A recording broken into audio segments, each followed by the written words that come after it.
It's Kalia Monique. My first name's Kalia. My middle name's Monique. It's Kalia Monique. I am very excited about today's video because I actually have a 5-star prediction for you all. Honestly, going into any book, I don't quite expect it to be a 5-star, but I expect to love it. I feel like every book has the potential to be a 5-star for me. Let there be any bit that I can connect to when it comes to like my identity or anything, and I'll be like, oh my god, it's so amazing. Let me cry, which isn't hard to do, and I'm like, it's 5 stars, it's amazing. I have a really hard time figuring out what I am predicting to be a 5-star because, I mean, everything. But I recently got a book and I was like, you know what, I feel like this is the time. I'm nervous, but I'm also very excited to tell you guys my 5-star predictions. Now this is the fantasy edition. I might do a romance down the line, but I did want to split it up by genre because we're doing good. Like I said, I feel like every book I pick up has a very strong possibility of being a 5-star. Like that, like the word prediction, I'm like, every book I go into I have such high hopes for, and I'm basically predicting it'll be a 5-star. Now whether it makes that criteria or not, who knows, but I'm here for a good time, not a long time. Let's do it. So let's go ahead and get into my 5-star predictions, fantasy edition. First and foremost, the book that inspired this whole video, The Blood Gift by N.E. Davenport. This is the sequel to The Blood Trials, and I don't remember what the duology is called, but it is the sequel to The Blood Trials and the final book in the duology, and this book was in my anticipated releases. I am very excited to get to it. I cannot wait to drop all responsibilities and get to it. This book, I can't even. The Blood Trials is about Akenna, whose grandfather is a high-ranked army official in like a government position essentially, and he dies under mysterious circumstances right before she is to do the Praetorian Trials, which is essentially like the trials to become a soldier in this government's army. This government is kind of, and what I love about it is that it's sci-fi meets fantasy, or rather sci-fi fighting fantasy. So in the society that Akenna is living in, it's more on the sci-fi side, and it is extremely racist. I don't know why I whispered it like it's a secret. Dealing with a lot of like white supremacist ideologies, misogyny, racism, just overall bigotry all around, and it's just a really difficult society to live in when you are a black woman, when you are a black person, and especially if you are a powerful one. The society Akenna lives in is fighting another society of more fantasy-based people, and the society that Akenna comes from, it's more science-based. They have these enhanced, that's the word, these enhanced abilities to be extremely strong, agile, all that stuff you would want a soldier to be, but you know, you get injected and that is what gives you these abilities. Now on the other side, the people they are fighting, they are the fantasy side. They are naturally gifted in this ability, and if you read between the lines, not so much. If you just read the words on the page, you might notice that that side is also highly melanated. Which brings us back to Akenna, who again is a black woman in this extremely racist and misogynistic society, who also seems to have the blood gift. Hello. The blood gift is a gene that comes from the other society, and if she was ever found to be one of these people, her life is at risk, especially as somebody who is supposed to be in this army, especially the granddaughter of this high-ranked general. Now, when her grandfather mysteriously passes away, she finds out that the circumstances are even more mysterious than she thought. She thought like, oh, granddad passed, that's sad, that's horrible. Grief, girl, I get it. I get it. I see you. It's just all the grief things. But then to find out that maybe her grandfather was murdered, she's like, oh, I wasn't going to do the Praetorian Trials because of grief, but best believe I'm going to be in them now. It's time to avenge my grandfather's murder, and everybody can catch the smoke. I wanted to read the first book because it was a recommendation from Erin from Booked and Busy. Sis was raving about it. I believe she gave it like 5 stars or something, which she doesn't do all that often. I was like, well, if she's raving about this, it has to be good. I picked it up and I was like, okay, she's cute. I like it. Like, it's cool. Pacing was off. When I got into the book, I was 10 toes down in the book. I was like, Akenna, I love you. I'm frustrated with you. I feel all the emotions when it comes to you. Annoyance, frustration, anger. But I also love you, girl. And I think that all those other like negative emotions come from the fact that I truly love Akenna as the main character and want the best for her. And she is so bullheaded and stubborn that I'm like, girl, why are you doing that? Fine, go ahead and do it, learn your lesson, and let's move on. Because understand, if I was on your side, if I was in this book, I would be on your side, right by you, sis. Like, hey, how we doing? What we doing? Who we need to fight? I'm here for you, sis. Best believe. This book, I can't even talk about what this book is about because so much happened in the first book. But where this should be taking off, baby, I am ready. I am ready. And I think I am also not ready. I really think this will be a 5-star. The first book I gave 4.5 because, like I said, once I got into the book, I was 10 toes down in the book. I was rooting for Akenna. I was rooting for the book. I was rooting for the author to have success and love in her life. I was like, this is the best thing ever. It just took a minute to get there. And it did get a 0.5 deduction in its rating because of it taking a minute for me to get there. But baby, I am fully here. I am fully ready. Let's go. I'm going to love this book. If this book is not a 5 stars, catch me highly disappointed and honestly inconsolable. I'll cry. And not in a good way. The first book made me cry and I'm like, oh my god, I feel seen in my grief type of way. If this book does not end up being a 5 stars, I will cry in disappointment and sadness. Cause I truly, oh my god. It's not even like, do what you want with the character's author. I don't really mean that, but do what you want. Write your story how it needs to be written. Just please. Please be a 5-star. Okay, next up we have Black Sun by Rebecca Roanhorse. This book, I don't even know enough about this book, I feel like, to feel like it's going to be a 5 stars, but I look at it and I'm like, 5 stars. I feel like everyone I've heard talk about this book is raving about it. I also feel like I may have heard of 1 or 2 who were like, I did not like this book at all.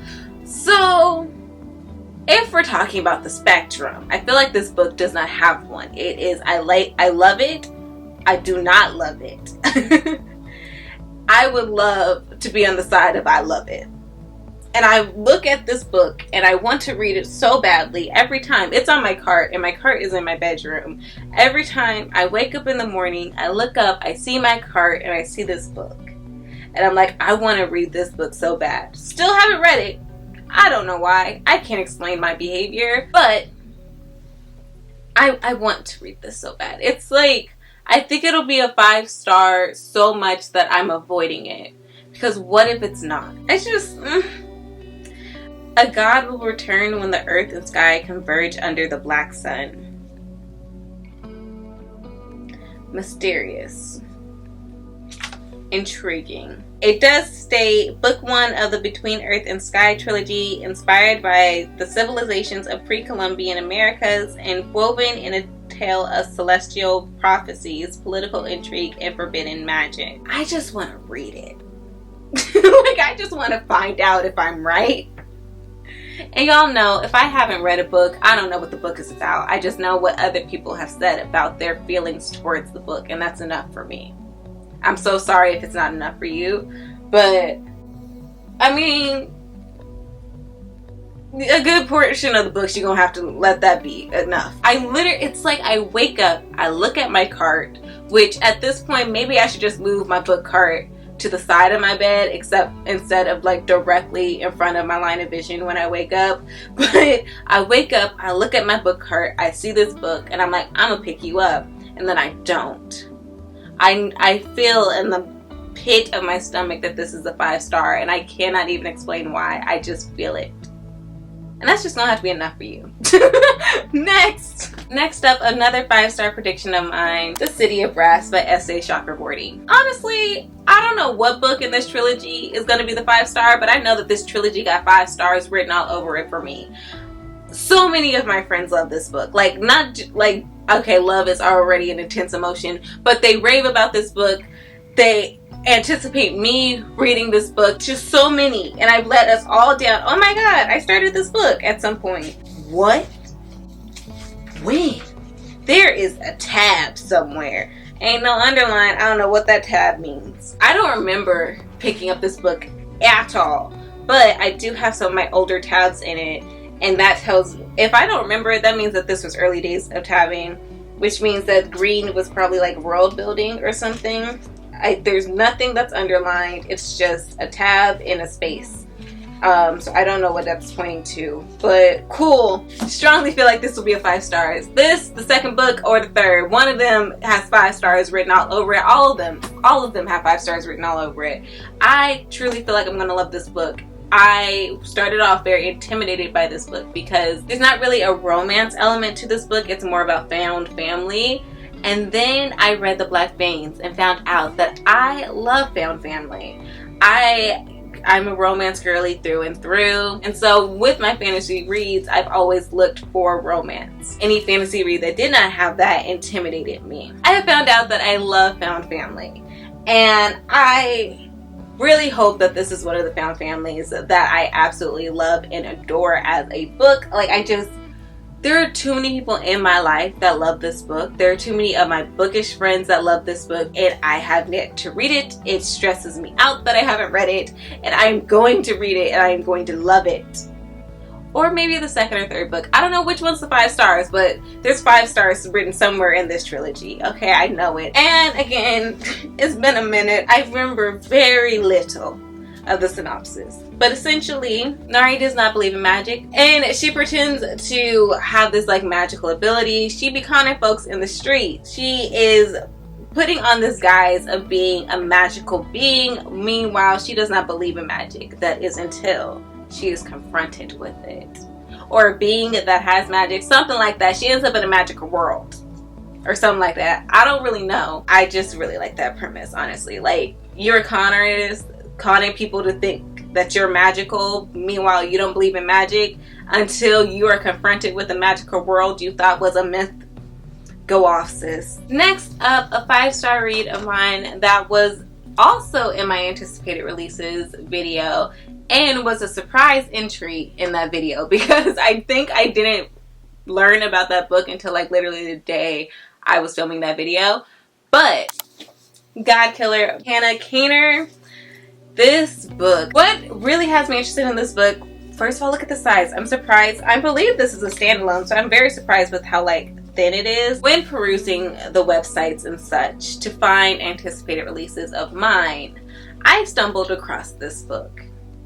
Now, at the time, there was a little tagline or something along the lines of kissing kills gods, or kissing's job is to kill gods and she loves it. What really got me was that she kills gods and she loves it. That is her calling. That is her life's mission. That's my type of bitch. Be an assassin and love that shit. Oof. Baby. Ooh, I strongly feel. Also, upon receiving it in an Illumicrate, which I didn't know this was going to be an Illumicrate, and I was so excited to receive it. But receiving it in my Illumicrate, realizing how thin it is, and again, I do believe it is a standalone novel. That just made me feel like it was going to be a 5-star even more, because the author did not waste words with that synopsis or like whatever the hell it was. And I really feel like she's not going to waste words with this book. It is going to be a quick, enjoyable Oh, I'm gonna have so much fun with this book. I just feel it in my heart. It's about to be so much fun. Also, this right here. This is the author's note that comes with the Illumicrate edition. This shit almost made me cry. Now, y'all wouldn't know this because you wouldn't have seen it. I didn't even have a channel at the time. But there is one, look at that, boom, oh, beautiful. There is one Illumicrate author's note that has ever made me cry. Like sob, completely go through it. There is one. It's right there, right there. That's that bitch right there. And you don't know who that bitch is, but I know who that bitch is. That bitch is Ace of Spades. That is my baby. That is my one true love in life. This book right here, reading Farida Abika Ayimide's author's note at the end of Ace of Spades, and an additional one that she had with the Illumicrate edition.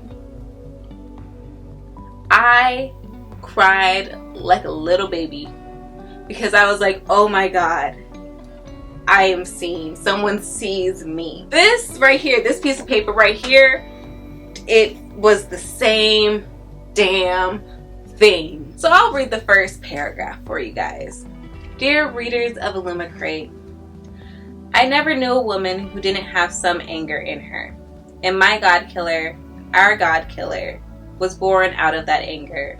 The kind that grinds your teeth while you smile at danger. The kind that burns in your guts when you see how the world welcomes you and the people you love. But anger is energy, and the world teeters on the point of a pin, turning sometimes desolate, sometimes to hope. Bitch. The only way this book could not be a 5 stars, the only way this could disappoint me, if it's more like white feminism. But I have hope. I'm not going to go into everything expecting it to disappoint me in some way. I fully expect this to make me so proud. Like, oh my god. I'd be angry, and that's okay. All emotions are valid. Little dance, because I'm excited. I've had this book for a while, and I don't know why I haven't picked it up yet. But the next book on the list is Blood Like Magic by Lascelles Sambury. Now, this, I believe, is a YA fantasy. I wanted to read this book because it was like right after I read Legendborn. I was like, oh my god, Black Girl Magic. This is everything I've ever wanted from the fantasy genre. This is everything I ever wanted to display Black Girl Magic. Like, yes, girl, give me more. This is the more. This is, again, separate authors. But I love Black Girl Magic. It can do no wrong. Now, remember at the beginning of this video, I said something along the lines of, I already can't remember things I said like 20 minutes ago. Wow, okay. But I said something along the lines of, I go into every book expecting to love it. Now, what makes it a 5 stars is something I can relate to, something that makes me feel seen, because for so long in reading, I didn't feel exactly seen when it comes to my identity. Legendborn made me feel seen in my identity. There have been Amari and her cute self. Oh goodness, Amari has made me feel seen as a black girl, or who I was as a black girl. Like, I'm grown now, but you get the point. There have been books now that I'm so happy to say, like, I actually feel seen in my identities as a woman, as a black person, as a black woman, and I just feel like Black Girl Magic can do no wrong. I can't help it, y'all. Amari, 5 stars. Legendborn, I don't know where she's at, 5 stars. Akenna would have been 5 stars at that beginning if the pacing was a little bit better, but 4.5 stars. Children of Blood and Bone, 5 stars. I love Black Girl Magic. It can do no wrong on my end. Like, there is a part of an author describing Black Girl Magic or magical abilities in a black girl, a young black girl, or some, like, just, I don't know what it is, but it is so comforting and beautiful, and I can't help but give it 5 stars. So I strongly feel like I'm gonna do just that.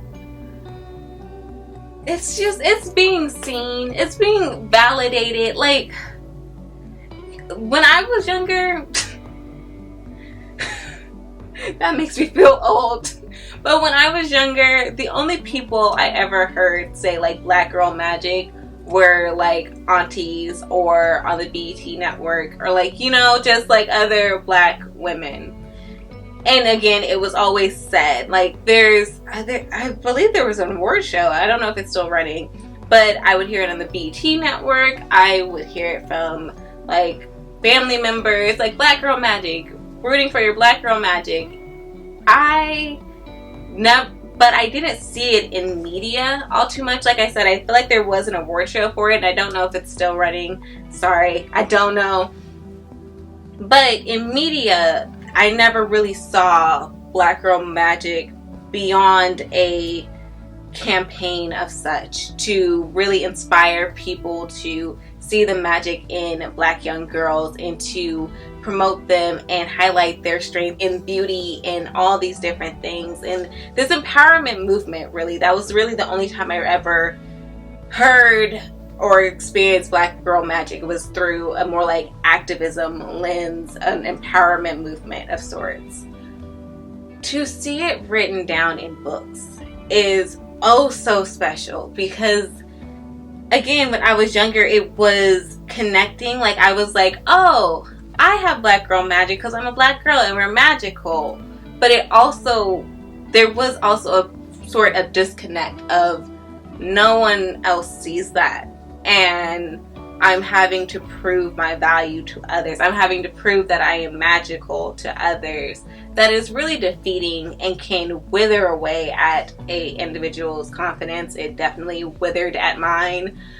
And so when I read books with, I don't necessarily want to say a strong Black like a strong Black woman or anything like that, because that's not even what it is. It's just the flat out depiction that this Black girl is magical. She is beautiful. She is empowering. She is the hero in this story that is just so comforting. And I truly wish I had had this when I was younger. And I'm so happy for the young girls that have this now. It just makes me so excited to see it, that I can't, like, it's gonna be 5 stars, y'all. I don't care what the contents of this book is. I'm more than likely gonna give it 5 stars. I love Black Girl Magic. Alright, so next up we got a twofer, because I don't know which one's gonna be the 5 stars. These Violent Delights and Our Violent Ends by Chloe Gong. I've still yet to read anything by Chloe Gong, and that's a damn shame. Especially since I have really wanted to read these books. Like, the only reason I hadn't read this one was because I was waiting for this one to come out. Sis has released like 2 other books. There's an anticipated release coming out like in July or something. Where have I been?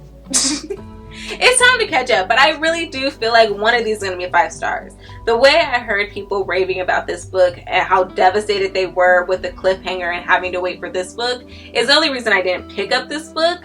But also, that devastation, that's a 5-star read right there, right? Right? This one right here, it lived up to the hype. Like, I've heard such amazing things for this one. It is a Romeo and Juliet retelling that takes place in 1920s Shanghai. That's enough. That's all I know. I've heard so many amazing things about both of these books. The cliffhanger for this book had folks ready to riot. This book held up all the anticipation and excitement. I was like, okay, you told me both books are great? I gotta read it. And then I didn't read it soon like I was supposed to. But I'm going to. One of these, if not both, are going to be 5 stars. I know it. I feel it in my heart. Next up, Jade Legacy by Fonda Lee. They're in this frame, right? Cool. Jade City. I don't even remember my rating for Jade City. I believe it was like a 4.5 or 5 stars. It definitely was not lower than a 4.5, and it fully could have been a 5 stars. which is why I feel like the series will continue to be a 5-star. The only reason I didn't pick Jade War is because y'all know how a trilogy works. There is a such thing as a second book lull. It is the filler book. It is just to get you to where you need to be. Look at how thick this...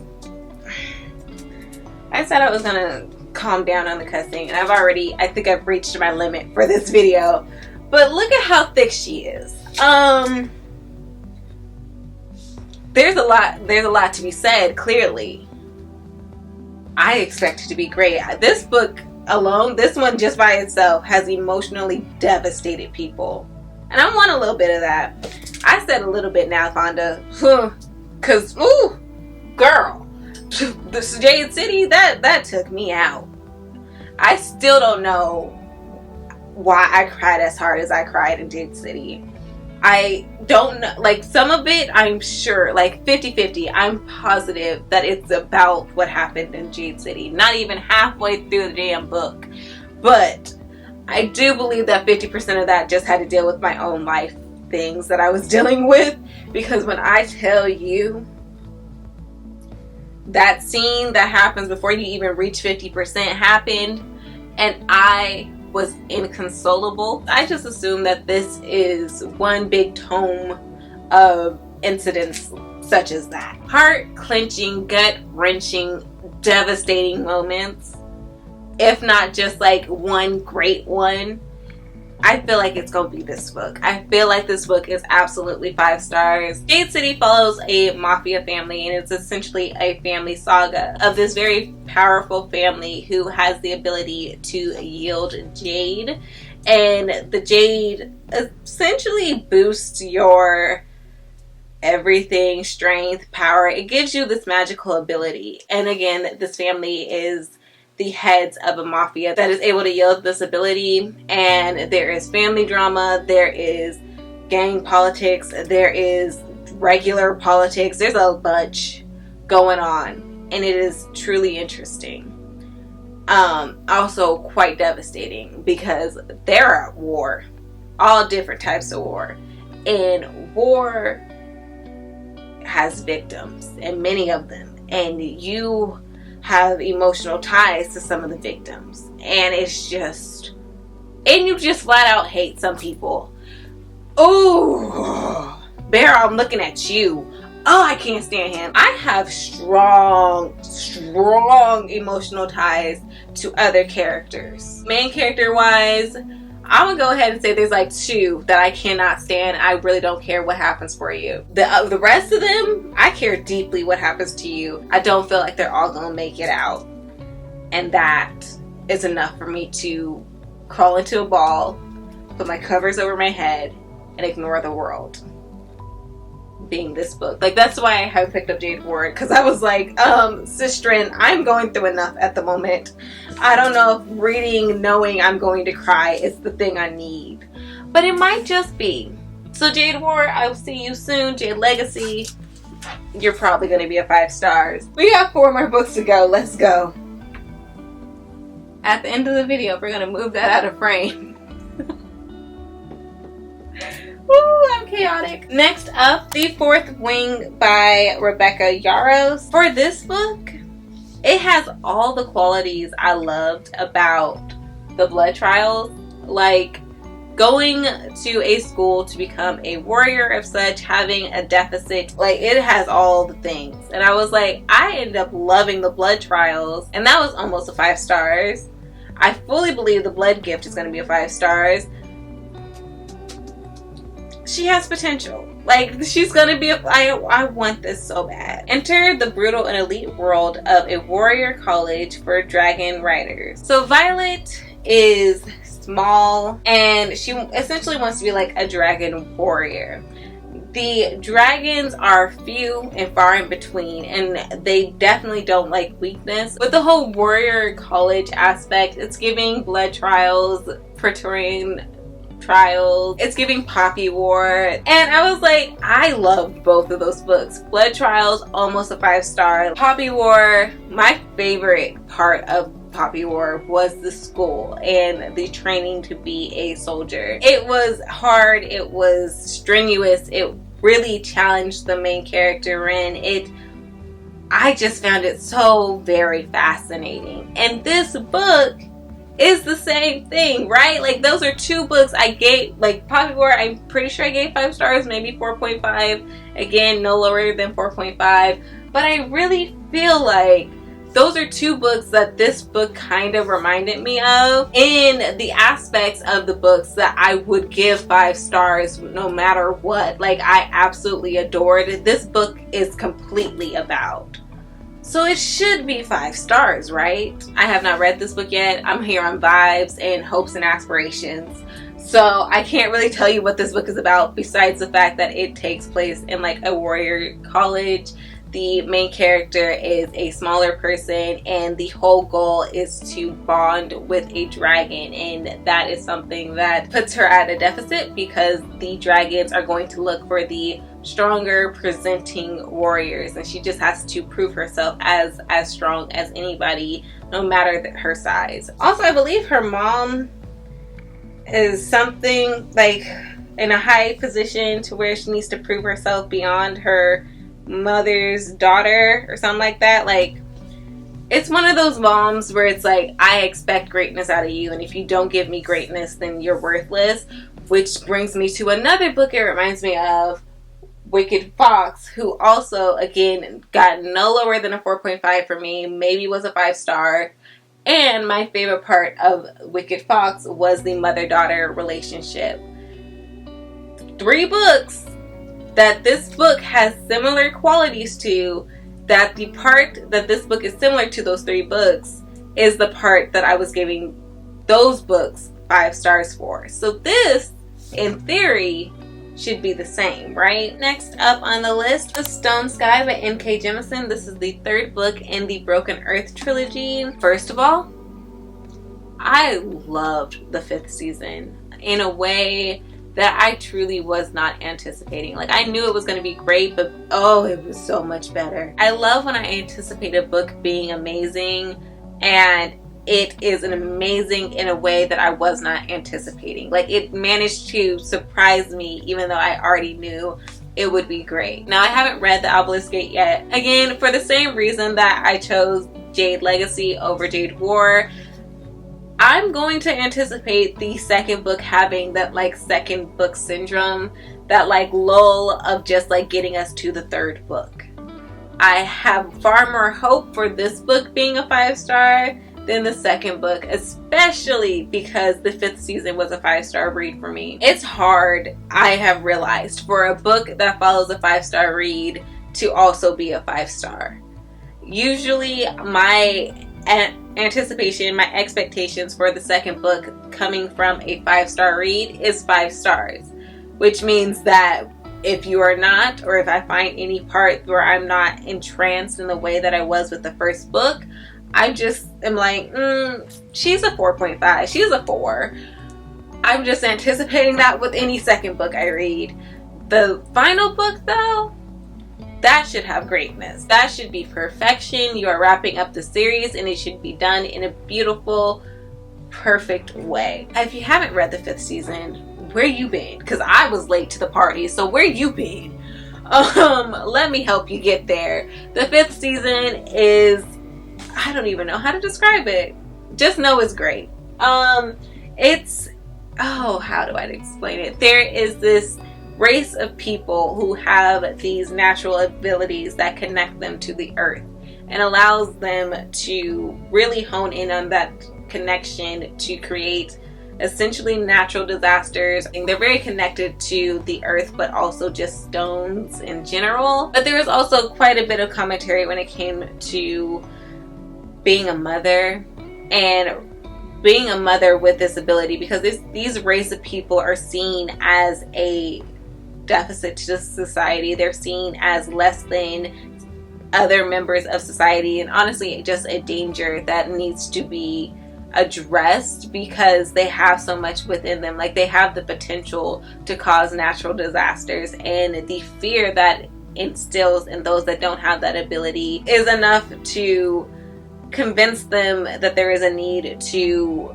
dehumanize and put down those with disability. And with the main character that has this ability and has been able to hide this ability for a while, her children end up having the ability. And the first book starts off with the main character, or one of the main character's sons, being murdered by her husband because the child had the ability, and because it is such a danger and it has had so much fear surrounding it, he killed the child. And it was so heart-wrenching to be in the mind of a mother, mourning her child, but also just seeking that vengeance by any means necessary, seeking to find her husband, find the man that killed her child.